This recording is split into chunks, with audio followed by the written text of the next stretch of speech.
All right, welcome back to another episode of Nostalgia Street, where we share the stories that shape us. I'm joined as always by my business partner, Vince. And today our guest is a person that I've known off and on for quite a while. And yeah, that's all I'm going to say about that. We like to keep it a mystery here. So Andrea is our guest. And with that, Vince, what is Andrea's question of the day? So, Andrea, your question of the day, drawing from your questionnaire. So with the Olympics coming up, they've decided they're going to add a new discipline, but it's going to be band related, musical related. But they've tasked you with coming up with what is the event? What are people competing with? How are they competing? And how will they be judged? That is very unique. I'm glad you asked me something like that rather than having to reference an old movie or an actor because I don't have the mind for that. I think, so I was in marching band. I played clarinet for a while. And then I threw rifles for a while, which was kind of fun and felt really bad. It was cool. But I also played the harp, as you may know. I saw that recently. And so we would always joke that we should have like marching harps, like, strap it on and like a little tiny one. And so we could all be like marching with harps, and then you got to do, your cool pivots and moves and whatnot. I think that'd be a cool competition of sorts. So I'm imagining like the decathlon, but you have to do it with a harp strapped to your back. Yes. Which weighs how much? Well, it depends. So my beginner harp that I got when I was younger, and it's all because I made a comment to my grandparents that I think harp, that's a beautiful instrument. And I got one that showed up on my front step. It was a tiny little, not little, but probably 3-4 feet tall. And I'd say it weighed 20 pounds. Like, it wasn't crazy. So you could strap it on, I guess. But these are Olympic athletes. Yeah, so you're going to need some big ones. And if you're tough, there's some harps. I mean, the big pedal harps probably weigh a good 100 pounds at least. Like, I mean, they're heavy. So I don't know. You'd have to put them on carts maybe, and you can like spin them around. No, Michael Phelps, we've seen you win enough gold medals. Now win one with a harp on your back. Yes. They cannot go in the water. Stick them on your feet and use them as pedals. That'd be hard. That'd be hard. Harp Olympics. Yes. I love this. We're making it happen. Nostalgia Street invites you on a retro ride that's more than just a trip down memory lane, Uncover life lessons and personal growth stories that stem from our collective past. so you can live a richer, more connected life today. Whether you're a 90s kid, an 80s teen, or simply young at heart, you'll find something to relate to in each episode. Now, here are your hosts, Vince and Jeff. So our guest today is Andrea Carstensen with Minnwest Bank, and she has this long title. We were talking about this before there, so I'm gonna cheat. Her title as of our airing is the Cash Management Sales and Business Development Officer, part-time CEO. No, just joking. She's also the youngest guest we've had so far. Yes. So for once, I get to be an old person. You do, yeah. Just a baby. Who identified her childhood memories that apply to the early 2000s. Yeah, totally the youngest for We're sure. in uncharted territory here. We are. I can still call myself a 90s baby. I'm a 96er. All right. So I'm in We'll that find sweet something spot, in right, there. of like my childhood had the outdoors and the phones were just starting to be a thing when I was in Yeah, you're middle like high school. end of millennials, beginning Gen Z. I can't tell. We're the weird age that we don't even know what we are.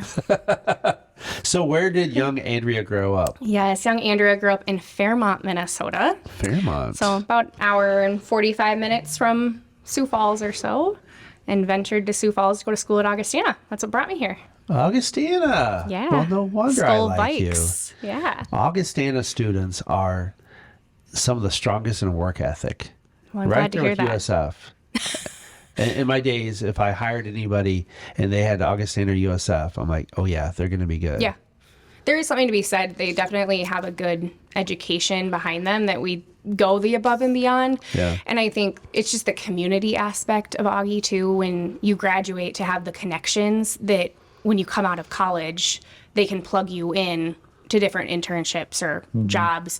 And because it's Sioux Falls, I think people naturally gravitate towards Augustina and Sioux Falls or in USF for that reason. Yeah. Yeah, it was a fun time. For So sure. what did little Andrea do in Fairmont growing up? Oh gosh, Fairmont was the chain of lakes, we called ourselves. Chain So we of had lakes. 5 lakes, 4 Okay. of which connected, fun fact. And so we would, go jet skiing or boating growing up. We played outside in the backyard all the time. I have a younger brother who was my little best friend growing up. Most of the time, we fought some. But the trampoline was our go-to activity, was the trampoline. We had all sorts of wild games that people could hear us throughout the neighborhood, I'm sure. We had a net for safety, of course. That was the key part of getting the I was gonna ask if trampoline. there were any accidents. Yeah. No, that was the rule, was you had to have a net in order to have the trampoline. So the We had net, fun. was that on the outside? Yeah, like a standard trampoline okay, net. okay. And how we got our trampoline was we had an Easter egg hunt one time. And so my cousins and my brother and I were out in the backyard doing the Easter egg hunt. Mind you, we had just gotten Heelys, not wheelies. Do you remember the shoes that had Whoa. the wheel in the heel? Oh, sure. Well, they were knockoffs. They weren't wheelies. They were Heelys from my grandparents in Florida. And so we were outside on Easter trucking along in the mud with Yeah. our Heelys. So that didn't work out well. But we grabbed an Easter egg, and it had a cutout picture of a trampoline in it. And so that's how we were gifted a trampoline for Easter. Oh. And we had that thing forever. That was our Nice. favorite memory, I think, growing up for my brother and I. Yeah, it's not really fun unless you get hurt. Yeah, that never happened. We need a scar. So you have a little bit of risk and a story to tell. My high school buddy, Brad Myers, was dating a girl that had a trampoline in her backyard with no net. And I think the first time he tried to show off, he did a little spinny and came down his knee. He came down on a rock. And so we're like, well, how many stitches? And then for the first time ever, I heard this phrase, 5 on the outside, 6 on the inside. Oh. And I'm like, what? And apparently he did some pretty major damage, and so they have 2 sets of stitches for his knee area. And Have he any had of you gotten stitches before? I have. No, but I have a trampoline story. Oh, I let's want to hear hear it. it. Well, nothing crazy. I mean, I tried to impress a girl, tried to do a backflip, There. and sprained my ankle. Oh, Yeah, it was a did you get the girl? no. Yeah, it wasn't worth it. It wasn't great. It's not a great story. It was just a story. How old were you when this happened? I think I was like 32. Yeah, I was gonna say last year. Yes, it happened last night. 20. Yeah, when I was 20. That's still kind of old to be trying to impress a girl on a trampoline. It was a trampoline other park. ways. It was a trampoline park. So everyone's doing Oh. flips. Just want okay. a drink. Okay. 20. 20. Yeah. Soda. Yeah, he doesn't know what that Marcon tastes like. candy. So your younger brother, is that your only sibling? Yep, only And sibling. then what was the difference in age? About 4 years 4 between years. the two of us. All So, right. Did you boss him around? oh, totally. If he was listening to this, he'd be agreeing. He'd Yeah. be hardcore nodding his head. He always said I took the remote because Disney Channel was the thing back then. Yeah. So in the summers and when you'd get home from school, Disney Channel. But then I was at that age where I was a little older that I wanted to watch like Keeping Up with the Kardashians or MTV Cribs or things Yeah. of that nature that he was that little bit younger and I just controlled the remote.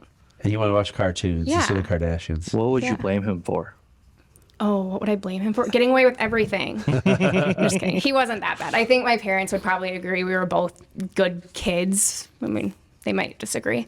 But I feel like we were pretty easy. We were, sneaking out of the house or in the hospital every other month or anything of that nature. We had some really amazing parents that truly brought us both up, I think, to just have a work ethic that Yeah. maybe Augustina did some of that, but I truly say it's my parents for how hard they worked. And my brother has that exact drive of myself times 10. So even though he's younger, I look up to him. Don't let his head get big with that. But So did you have friends that would sneak out of the house? my friend group in high school, we were, I'd say, the well-behaved ones. Okay. There's maybe one girl in there. Or the ones She that knows didn't who get she caught? is. Yeah. Yeah. No, I don't feel like we were the wild. We were the ones that were involved with various activities. So you always had a sport or a musical group or student council, whatever it might be. And so a lot of us were the oldest as well. And so we followed the rules pretty well. I just don't understand how kids would sneak out of the house. I mean, not with my parents. No. I mean, our storm door was too creaky and you couldn't open a window because then that little screeny thing was there. And then it was about a 10-foot drop. and so you couldn't climb back up in it. So how did You people know how sneak out? in the movies they make it seem like it happens all the time, Right. like High School Musical or Mean Girls. There's always someone like lifting the window and sneaking out and climbing down the roof. Right. Did anyone really do that? Maybe I'm too naive and Oh, we just went out the front Why not? door. Hey, Mom, Dad, I'm sneaking out. Well, it's easy when your parents work nights. Oh, that's true. true. It's not really sneaking out. It's just I'm going out. How long My would you dad was say? a firefighter growing up. And so, there'd be those nights where he was like, I had a call. You did? I didn't even hear you, right? So I think if we tried, we would most certainly be caught at any point, Totally. and my life would be over. Was your dad on any fireman calendars? Please get that image out of my head. You just ruined that for her. You just ruined. What's your mom's name? Brenda. Brenda. Yeah. Hey, Brenda, check me out. I'm in March. What's your dad's name? Chris. Chris. I can't with you. That would be good. Chris on the Christmas calendar. Oh my goodness. Did they even That do ruined it. Did they do a fireman calendar? I wonder. I mean, the firemen here in Sioux Falls went TikTok viral a couple years ago. Yeah, I don't think the Fairmont, Minnesota Fire Department, no offense to all of you, I don't think they would have been the calendar-esque type, Jeff. But I can certainly get you one if you need. It Oh, she's could be a fundraiser. Here's the affiliate link. Well, just like yesterday, we were going by the firehouse on Minnesota, and they had all the weightlifting gear out there. I don't know if they're updating it, moving it, I but might need to go watch that. maybe so. Do some video. We could turn into a fire. Instead of a calendar, we'll do a firefighter video, Vince. How about that? We probably should put a firefighter on the show so people understand we're not just objectifying firefighters. It's fine. I'm just kidding. We did have a. I thought we did have a firefighter. Obviously, who wasn't Part-time. memorable? Yeah. Oh suppose no, not. I hope they're not listening. I hope not. Hey, We did no not offense, have firefighters. We did we not love have a you. firefighter. So, so besides Disney and the trampoline, what else did you do growing up that was maybe fun or not fun or in trouble? We, as a family, camped a lot. Oh, all right. So my dad grew up in Lake Park, Iowa, if you know where that is, about 10 miles from Okoboji, Spirit Lake area. And back when he was growing up, there was this large plot of land that his dad at the time was asked to maybe invest in and be a part of. And it was a cattle lot. Well, my dad's family had a locker plant. So they're like, why would we want to get rid of that? That's where our dollars come from. And so it's a funny tie-in that then my mom, her family ended up going to this lot that is now a campground called Cuddy's in Spirit Lake area. And so she grew up camping there as well. And my grandparents had a membership to Cuddy's. And when my parents got married, it kind of came full circle where it was like, hey, guess what? We have a membership at Cuddy's and we're going. And so just kind of funny how the timing of that works. And so we've gone to Cuddy's ever since I was, I think, 2 weeks old or something. I've gone there. And so we've had a camper and they have mini golf and a tire park that we climb on and the lake and the pool and so many games. Like we are a board game family through and through. And so those are my favorite memories still to this day that I hope one day down the line I can too have a family that gets to go to Cuddy's and play games around a picnic table. But those are my favorite memories is the campground growing up. Yeah. That's cool. Were you guys competitive with the board games? Oh, always. Do you guys know spoons where you have like rotating in the cards? There was a rule that you had to take all your rings off or jewelry because you didn't want to scratch anyone or Blood. yeah. We Blood went on the all cards. out. We went all out. But Kitchen, have you ever played the game Kitchen No, before? have not. It's kind of like Pegs and Jokers. It's another name for it. Okay. Strategy, like Sorry. It's not something I don't think that's sold in the stores, but that's a real fun one. That and cribbage. Cribbage. Yep. Yeah. I played that. It's been a long time though. Do you have any favorite board games? Sorry. He's good at sorry. Just I saying have- sorry, you're Allegedly. playing it. Yeah. So I have the unfortunate ability to just win most games that I play without like. Well, no, I don't play these games like Farkle. I've only played it twice in my that's life. a I've good won one. it twice. Sorry, I've only played it 10 times in my life. I've won it 10 times. Do you have a note section on your phone for these things? No, it's just that, like people just don't expect me to like example like Farkle. Like everyone's always go big or go bust. I'm like, I'm just gonna get points safe. every round, and hey, look, I won. Are you not a risk taker? Like you just play things safe, and that's how you win? You know, that's a pretty insightful question. Yeah. I Think like deep. this. I like how Andrea turned the tables on this. Hey, let's just ask Vince a bunch of questions I'll turn today. the tables today. I guess when it comes to new games, I don't take the risk. I just kind of because I'm still trying to figure out the rules. So Yeah. that's what you told me to play. Okay, I'm gonna do this, Yeah. and I just do it and I win. I don't know. When it comes to Monopoly, it's like go big or go home. That's true. That's one you can't sit back on. Yeah. You got to go for the goat. Yeah. You guys That's are right. risk takers. You started a business. We try. You're risk takers. It's as risky as it gets. Yeah, and you got a great setup. This is amazing. Thank you. Amazing. Shout out to Forefront Studios. She remembers a sponsor plug. Yeah. Speaking of Forefront Studios, it's where we're broadcasting today. Okay, Andrea. So what happened? You're going through school, and it's time to take the next steps after high school. What did that look like for you? College is what I knew I wanted to do. I originally thought I was going to be a mortician. Whoa! I know. Let's unpack that. Why? No, it's this is called vengeance. This is why the guests Why don't turn would the you- tables because they Yeah. get turned back. Uno, reverse. Ooh, Shot two. there should be a button on the table. I think the process of this sounds so wrong. The process of death can be so beautiful too. And I mean, we are crossing over into this amazing realm of meeting the Lord and how cool for people, but also it's a grieving time for a family. And Yeah. so I know it's a career that is not going out of style. You're going to need it. Right. It makes good money. It's interesting, but it also allows you to console a family at the same time and Yeah. direct and plan an event and so forth that creates a beautiful memory. And so that's why I thought I wanted to be a mortician. Then I realized you have to know science more than my brain can comprehend. And I don't want to do that. I think it'd still be cool to be a funeral home director, but don't expect me to do the embalming. I thought you were gonna say you went through an emo phase. Oh gosh, never. I'm as white as they come. Well, emo kids don't go out in the sun. Yeah, this blonde hair is sure natural. So how much science do you think you have to know? I mean, I don't know the whole embalming process, I'll be honest. I know enough to be dangerous, but do you ever have any emergencies, I wonder? I would guess so. You'd have to, but So- what those would look like, I I don't just know what realized to talk that about. your phrase that I know enough to be dangerous means a whole lot different That when we're scared talking me. about morticians and embalming. Well, if you I just wanna keep getting scoot over saucy here. with Yeah, me. seriously, when you made that comment, I was like, no one picked up on that. Thank you. Tomorrow, where's Vince? Gosh. Why does it smell very strongly of chemicals? It's my aftershave. Do you like it? That's why you have a security system on the doors. I just dab a little extra embalming fluid on my ears, and then by Thursday you'll never know because you'll just be used to it. And then you'll look down, there'll be a little hose coming out of your toe, and you're wondering why. This is so morbid.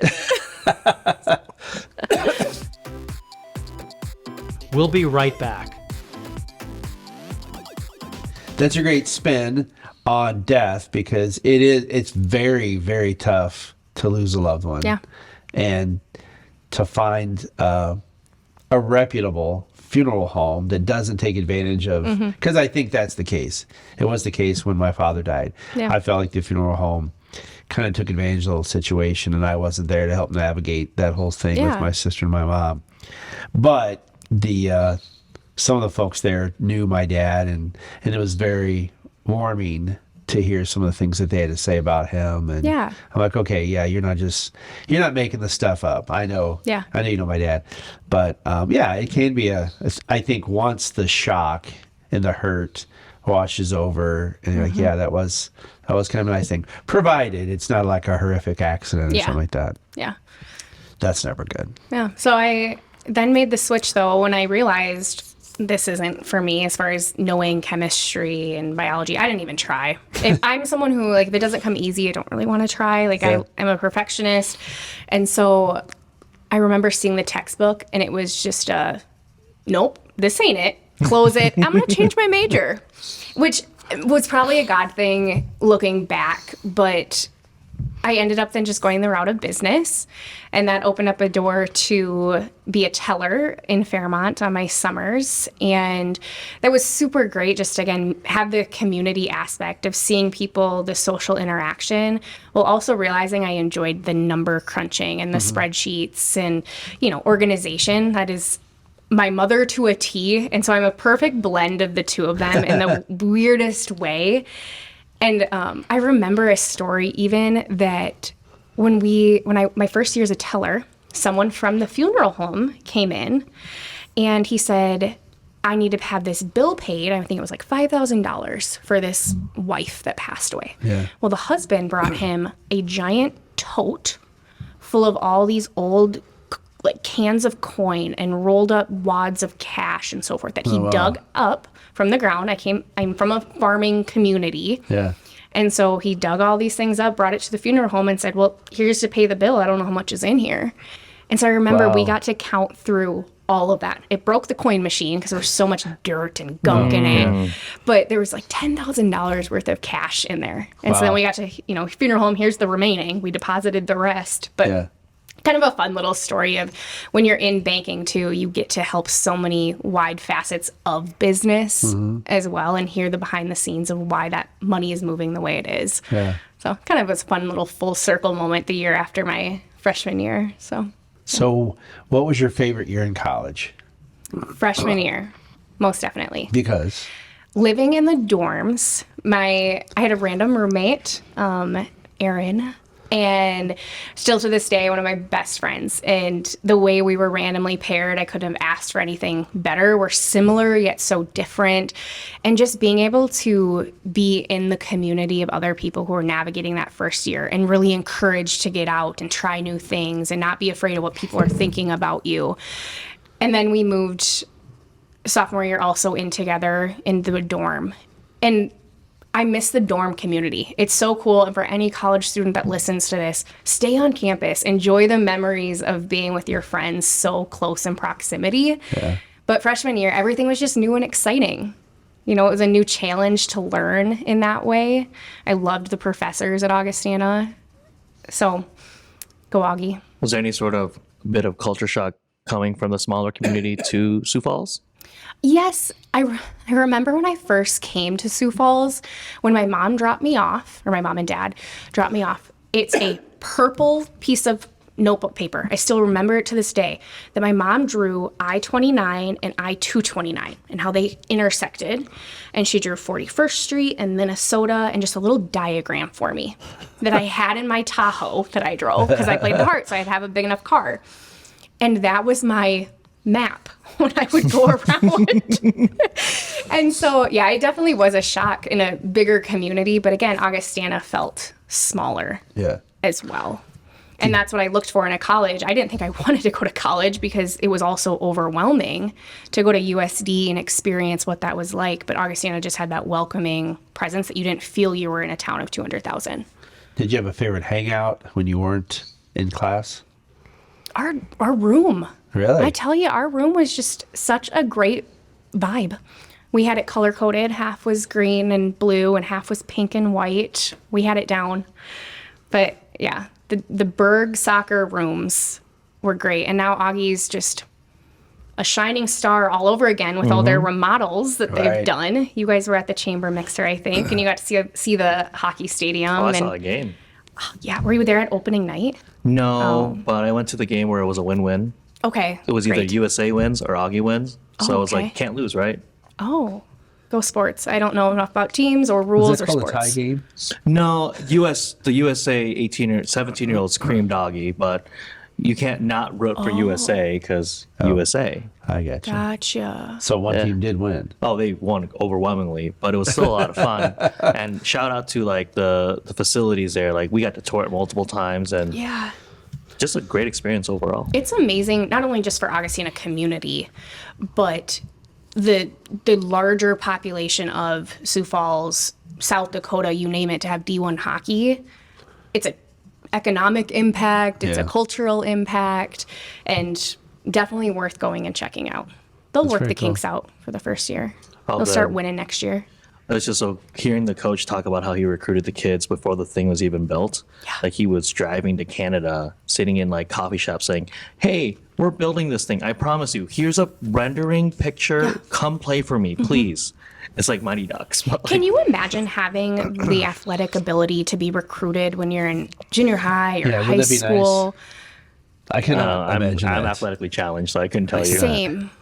I just can't fathom like having a recruit come to you or kids who do travel every weekend for traveling teams. That just wasn't my upbringing. We camped, like I said. Yeah. And so the possibilities that exist for kids who have that natural ability is just remarkable. Or even just recruitment in general. Holly this morning told us about how she got recruited for livestock judging, Right. which was a totally foreign concept to me. Yeah. Yeah. Love Holly Raider.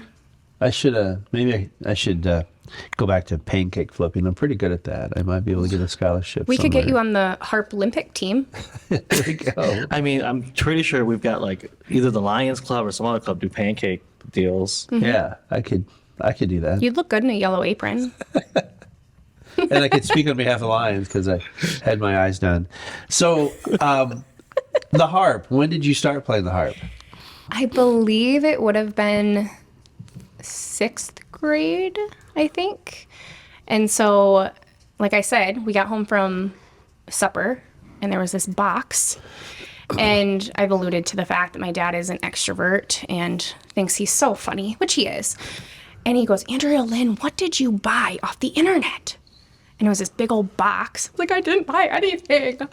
And it was a harp that my grandparents had gotten. And I truly think the reason I continued with it is because my grandparents are incredibly special. And so you can't let them down when that happens. Sure. And so I self-taught myself for a little bit. Just, it's like a piano that's flipped upwards, essentially. And then we would drive to Albert Lee about every other week or so and take some lessons. And that's what ultimately led me to Augie, though, too, was the scholarship aspect. So I guess some kids have the sports, some have, another unique talent. But it definitely is my unique fun fact that I can say. I need to play it more than I do, but So do you still play it? every now and then. Oh, it's every day, but No, it's a beautiful centerpiece in my living room. I like to get my nails done, and you can't have your nails really done when you play the harp. My grandma is not doing the best, and so I need to start playing it more, and I have in the last couple of months, just kind of preparing for that. And that'll be a really touching time as well to come full circle. But it is something that it does bring a good calm to me. I love Christmas time. That is my favorite time to play background music for harp. Weddings I could do without, but Christmas, that's easy to pick up, easily do so. you don't like to play the weddings. Not really. It's just too much pressure. Again, like I said, if things don't come easy to me, I don't really like them. It's fine. I played, I think, 2 weddings total before, but Christmas background music, that's where it's all at for me. What's the most unique thing that you can play on the harp that people would be like, "Oh, I didn't know you could play that"? Like any Metallica? You can literally play any song. Yeah? So as long as there's sheet music for it, which when I was in orchestra in middle or junior high and high school, there was no harp music for a high school orchestra, right? So you just take a piano music and just kind of tweak and modify. It's basically the same as far as the staffs go. And so I could play anything. It just would take some time. It might not sound as, hardcore as a bass guitar or something. Titanic, I've played that. Ooh, It's kind of a that could be nice. melodic. Technical term, is it harpist, harp player, Harpist. harpist? Yes. And is there a difference between like professionals and because like Vicky Stewart taught us that flautist and flute player. I think, I don't know. or flutist. I don't think so. I wouldn't guess so. Whatever I am, I'm the lower one. Who's the most famous harp player that you follow on social media? None. Maybe you should start a harp social media. Yeah, that could be a thing. No thanks. You could take The harping banker. The tried to be mortician harpist. How cool would that be if I had a funeral home? Hey, don't worry, I got the background music for you guys. I got this one covered. It would be a 2-for-1. today's harp music will be played with the fibia, and then you're the funeral director that plays the harp with different body parts. Oh, I was like, what is that? See, again, I never have taken an anatomy class. That's why I shouldn't be a mortician. Put them at a carnival. Well, they're dead, right? Cool. Close the box. All right. So today we're in the banking world. So how did you arrive at Minnwest? After college with Augustana, and then I did my MBA at USF, and I was in the healthcare system. I thought that's where I maybe wanted to go. I went on a missions trip and truly felt this conviction that God was saying, this is not for you, and I needed to look at the nonprofit sector. Like, I don't know, it was just laid so hard on my heart that you need to be in the nonprofit world. And so when I was at Augie, I did some fundraising for Children's Miracle Network. And I knew I could talk with someone and go pitch it to a business. And a role opened up for a local nonprofit that I ended up doing fundraising for a few years. And it was such a great opportunity to connect with business professionals in the community. I could tell someone, hey, can I take you out for coffee and get to know your story? And I had an open door to CEOs and CFOs. I learned a lot in that time and got truly plugged into the community. And then I just felt like it was my time to leave. And someone had said, go job shadow. Well, no one job shadows when you're young 20s. That's what you do in high school. Well, I did job shadow with some people in marketing and business development and a financial advisor. And the role I saw for Minnwest opened up, and it was at the time called Business Development Officer. And I just knew instantly reading it, that is what I meant to do. Like, truly, there was no doubt. I just had this sense of that is my job. And through the whole process, I almost manifested it, I guess you could say. It just felt so right, and the people were great. And so getting back into that financial sector, it took a mindset shift for me, because I still felt my faith could really only be lived out if I was in a nonprofit space. But what I had really had to think and pray about was, I can be in a public for-profit environment with still making an impact for the kingdom. And so by me as doing business relations and products and services on the commercial side, if I can make Jeff and Vince's life easier day to day with your finances and your business, you can then better focus on serving your customers. And you can maybe take those maximized earnings and efficiencies and better serve your community. And so it's an extension still of being a support to help businesses pour back into their community, while also allowing me to spend more time with nonprofits themselves. I found this unique niche that now I want to partner with nonprofits specifically, because I know how hard they work for those dollars and the dedication that goes into it. But I also see the financial, analytical, process improvement side of banking that some of them are missing out on. So it's a good little combination of community, sales, nerdy, all of it. Yeah. So I imagine that position has helped you to pursue all of these other community activities that you are always involved in. You're always all over social media in different places. Oh, thanks, guys. Yes, that's so true. You got degrees from both universities. You're involved in all these other things that we see you out and about with. I mean, So it's we know the chamber, Yep. SME. YPN. IPN. I do a lot with United Way. That's been a fun one. I do special ops for United Way. Kind of sounds like a cool... Yeah, it's pretty hardcore. Cool, yeah. But really what it is just engaging businesses that aren't familiar with the United Way and how they can share that mission throughout their organizations and help get those employees plugged into volunteering and contributing to the United Way. That's a fun one. The South Dakota Bankers Association. I also absolutely love my church. Central Church is amazing. And so I have a wonderful group of 6th grade girls that is a little filler of my week that just is a highlight. I mean, just various capital campaigns. Again, being a past fundraiser, it's really neat to still be able to wear my fundraising hat and help with some of those calls and see the direct impact of that. But truly, this community is just, it's a blessing, and I do what I do. God has equipped me with it, right? My favorite quote is that when God called you, he had someone else in mind, right? So when you feel a conviction to do something, like, oh, I should say yes to doing that, or, oh, someone asked me to do that, there might be a bigger picture involved in it. So why I'm asked to be a part of this, or why I go out of my way to do that, is there's someone else in mind at the end of that too, right? It's not about me that I'm a part of those things, or I even told you I was nervous about doing this interview because I was like, I don't want it to come off that I'm just self-promoting in any way. And so Sioux Falls is just a great community of people And that's why I get to be involved because everyone's so great. It is a good. It's a very giving community. Yes. I mean, I think our United Way is like second in the I believe in the that's right. country. At least it used to be anyway. Well, per capita, our population versus dollars like raised is Yeah. ridiculous. And the number of nonprofits that we have in Sioux Falls is ridiculous, but it also means that people are just generous and they see needs that they're wanting to do something about. But yet every single nonprofit, it seems like, or especially the major ones, don't run out of those donors, right? The business community as a whole and how organizations donate dollars, Right. but also individuals. It says a lot about Sioux Falls. And I think that's just a Midwest perspective as well, that we see someone in need and, all right, here's the shirt off my back, right? Do it. We'll be right back.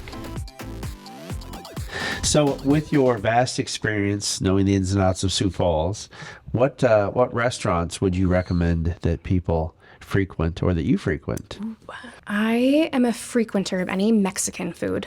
All right. Plaza Fiesta, not Plaza, oh, well, that one's good too. Plaza Azteca on 69th and Louise is one of my favorites. I also do love JL Beers, Great Burgers, Yes. or Rome. Rome. Those are probably my three that I frequent the most. Okay. Taco John's. I mean, can I say that too? Like, I love Taco John's, guys. It's potato Olays. Potato Lays. Yes. It's probably crack seasoning. Yes, honestly, it might be perfection. That rewards app, it just pulls me in every single time. But yeah, there's some good restaurants. Love me a good sweet treat, like Stensland's or Nothing Bundt Cakes. You gain weight when you move to Sioux Falls, just so everyone knows that. Yeah, that's for sure. Yeah, we also, in addition to our generous fundraising, we have so many restaurants. It's like every block there's a restaurant. Yeah. What are your guys' favorite restaurants? I'm not a Taco John's fan as much as you two. Taco Bell. I grew up with Taco Bell. Hey, Vince, do you just want to continue this? Let's go get some potato Olays. Because you can't get those at Taco Bell. I dated a girl in college that at some point in her life had worked at Taco Bell, and she told me that with the refried beans, they stir the fart out of the refried beans. Debatable. That's a very descriptive way of the way to do it. describing making beans. I think they have the best meat. But my favorite meal, like if I were on a desert island and I could eat nothing else, it would be the Taco Bell Mexican pizza. That would be your one food item of anything in the world. Yes. A Taco Bell Mexican Yes. Okay, pizza. let's go full on glutton for a moment. Each of y'all build your perfect meal using fast food components. This is so You good. get a drink, you get an app, you get a main, and you get a dessert. Okay, so I'm gonna go. You gotta have McDonald's fries because they're the best French fries. Full Okay. stop. Okay.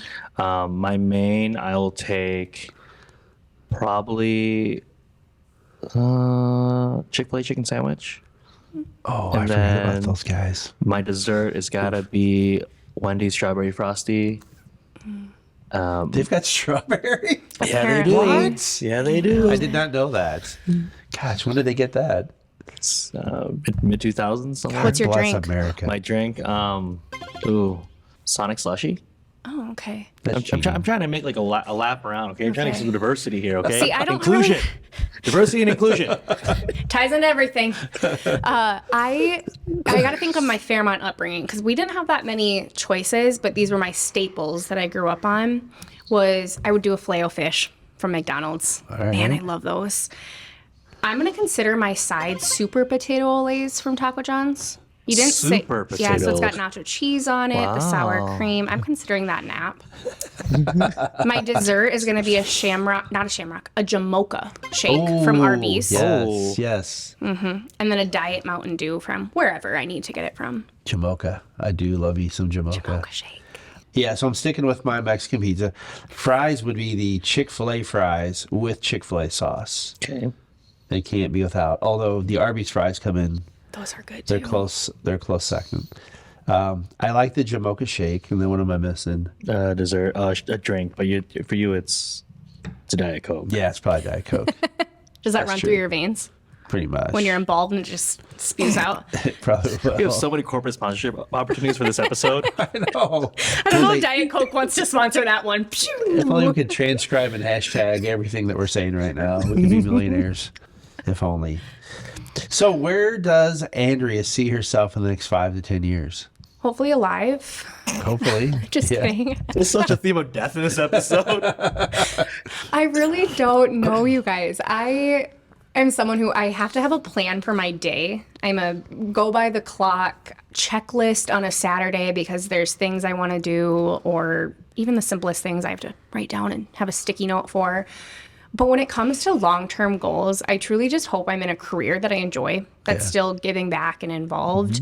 I would love to, have a family of some sort when that time comes and it's right. I like Sioux Falls and I can see staying here, definitely not going anywhere bigger. I would not move to a larger community in the slightest. Even like an outskirt town of Sioux Falls, I think would be ideal for me. I think raising kids in a smaller community is crucial just because of my upbringing. I loved that. But I'm also open to just where life may take me as well. I like the banking side, but we'll see. Minnwest is a really great place. Again, a large institution that has the technology and the learning and training behind it, but also very small town feel when it comes to being able to work with markets that are in Laverne and Marshall and Slayton, Minnesota, right? That I get to go back to some of those smaller communities and get that root side of who I am back into it. So I would like to see it, that I'm still at Minnwest, but who knows? And Andrew and I, we were talking before about how banks can be pigeonholed into all being very much similar. And services, yes, could kind of come and go, but we were talking about how the people and that personal aspect can really make or break the difference between a bank for a lot of people. You got to have an institution that's ethical. That's key. Yeah. Yeah. And I think one thing I've learned in banking too, that the consumer or a business might think is overkill, all the checks and balances, or I have to sign how many times, or I have to give you this document now. Oh, my signer's updated.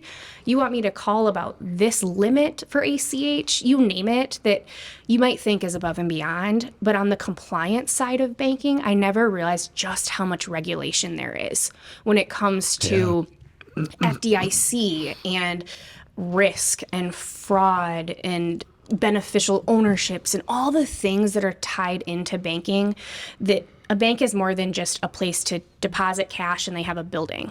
And so when a bank does have a fee to it, well, it's because there's how many back end people making sure that your funds are safe and the bank is regulated. So it's been an eye opener for me, just all that falls within a bank. It's more than just deposits and CDs and loans. Yeah. So what year were you born again? 96. So I'm going to guess that your classrooms likely had TVs or would pipe in news. Yes and no. Are you referring to 9/11? Well, I was wondering. So not think- to taint the question, Yeah. but I'm curious what memory, whether it was 2011 was the big real estate bubble, but whether it was 9/11 or anything else, what kind of news events would interrupt school and start you guys thinking and talking? We were on that cusp again where we still used projector with like the clear paper? Yeah. You remember that would? Oh, yeah. What was that called? Just a projector? Yeah, it was a projector. Yeah, it was projector. Yeah, screen projector thing. So we'd use that. We just started to get the smart boards in the classroom, but I'd still remember the VCR being pulled out on the cart. 9/11, I was in kindergarten. So Oh my I God, know, I Jeff, feel I'm old. so sorry. Even Vince is feeling old right now. Where was I 9/11? I'm trying to remember where I was. And so I don't remember it a ton. I remember coming home and my parents talking to me a little about it. And like I mentioned, my dad was a firefighter. And so it was a really hard time. yeah. And I remember every year when that anniversary came up, he really did kind of contemplate, like, am I ready to retire from fire service? Am I not? And that would kind of convict him to stay on because of it being such a needed part of a community. Yeah. Which, fun fact, I'm going on a vacation with my parents this fall and I'm so excited, and we're going to go to the 9/11 museum. Oh, cool. So it's kind of cool how this is all coming together. But we did pipe in news every now and then, depending if it was like a history class, but otherwise I remember just, again, being in a smaller community, it wasn't really broadcasted if there was a major event Okay. happening. Yeah. I'm still horrible about watching the news. If it's not on social media, I probably don't follow it. Yeah. It's depressing most of the time. Yeah. Seriously, do you remember during COVID when they would have like only good news stories? Not only, Yeah. but it They was just tried to more bring- uplifting. Yep. We need good news. Yeah, they stopped doing that, miraculously enough. No, and Yeah. I think I've said this on the show before, but do you know Sam Ryman at Fast Signs by chance? The name sounds very familiar. Okay. I was actually talking to him earlier today to ordering a banner for our booth at SME. Yeah. Little plug there. But on 9/11, Sam and I were on our way to New York City. No way. And Whoa. we were, I've told you this too, we were supposed to get there a day earlier than we did, and we would have likely would have either have been up in the Trade Center that day or not very far away from the timetable. way. So our flight came into St. Louis. We got off the flight. We walked around the corner, and there were a ton of people huddled around this TV in one of the bars. And like, what is going on? And somebody had said, "Oh, one of the towers just came down." We're like, "What?" And then not very long after the second one fell, we saw that live on TV, and then immediately, like we could tell the airport was chaos. We heard they were shutting down flights. Another guy that was traveling with us, he got the very last rental car for Enterprise, and we spent the rest of the day after I think it took about 3 or 4 hours for us to get our bags, but we spent the entire day going from St. Louis through my hometown of Columbia, through Kansas City, up through like Omaha, Council Bluffs, and back to Sioux Falls, just listening to the radio Yeah. and feeling like the world was going to end. Yeah. Because as we got through Kansas City, Conoco station announced that gas was $7 a gallon. Oh. And then we found out as we were going further north that this was not an issue from Conoco franchise or headquarters. It was just a local guy who was trying to already take advantage of people's fears Yeah. by charging $7 a gallon. But I could not wait to get home so that I could, just get updates and look at the TV. But that was a very, very surreal timetable, and Yeah. it's a fun story to tell that I could have actually gone down that day had we gotten our original flights. I can't booked. imagine if I was at the age just that little bit older, because I don't remember the actual day by any means, but it still makes you stop every year and think and pause, right? I can't imagine the feelings of going about your day or going to work the next day and the next day, or that first time you went on a flight after the event happened, Right. and the thoughts that go through your head. But also, even kids these days, yeah, they might know what 9/11 is, or they have read about it now in history class, but to not actually be around at that time makes me feel old first. But it is still one of those things as Americans where we just pause. Yeah. And you have to acknowledge it. Well, we would exchange stories about, hey, I snuck my fingernail clippers on. I mean, there was so much crackdown from the TSA. Yeah. And there's still things that you can get away with. But I remember the first flight, and I'm looking around, and I'm looking for a reason to be judgmental. Yeah. I mean, I'm like, okay, wait, that guy doesn't look so good, and that guy looks shady, and there's a little turbulence. You're like, Yeah. oh crap, we're going down. Yeah. It was a different time. Yeah. Where were you, Vince? Second or third grade, I think it's they paused class. It was either religion class or social studies or something, and they huddled us around the TV. And I don't know why they thought it was a good idea to show a bunch of like third, fourth graders the Seriously, footage. though. That's true. But then then we had mass afterwards, and then we went home, and then we wrote letters to the soldiers, and then it was weird because it was just I think today's kids, their defining moment is going to be the COVID years Yeah. because that's Oh, all for weird. sure. But for us, like to actually have a conflict, to have that moment of like, is this what I was thinking? Like, is that what my parents felt like when they noticed? Yeah. Because they were in a war, they left a war, so it's like, are we starting one? But yeah, it is weird that it's been. There's enough time has passed where you have a good chunk of the population who wasn't there. Yeah. Well, and imagine being a parent and having to have those conversations with a kid when your kid comes home and goes, Mom, at school today, and now you have to have that conversation. Yeah. When you yourself are scared. Or even during COVID, when those kids were sent home and they're asking a bunch of questions, and you as a parent have to explain that. Yep. Yeah. So I think you're, as one of our youngest guests, I think your generation went through some pretty crazy times because, like in 2008, we've heard a lot of kids that felt like their parents, they could pick up some oddities when that bubble crashed. My parents bought a business in 2008, 2009. And so that was a really unique time for me. Yeah. And I think maybe part of that banking side of helping small businesses, truthfully, is I remember when they said, hey, we're buying the shop. My dad's a woodworker and does cabinets and countertops and whatnot. And coffins. And coffins. Full circle. So morbid. Look at all of this. We need a funeral home to sponsor us. And so I remember our parents so sitting us down and saying, yes, the economy is, uncertain, but also now we really need to kind of crack down. And we're not going to go out to eat whenever we want. And we're not going to go on a vacation this year. And trying to understand that as a kid, what 2008, 2009 really looked like. Yeah. But then to the next level. And I now look back and appreciate it even more, how great my parents are on the work ethic side. Mm-hmm.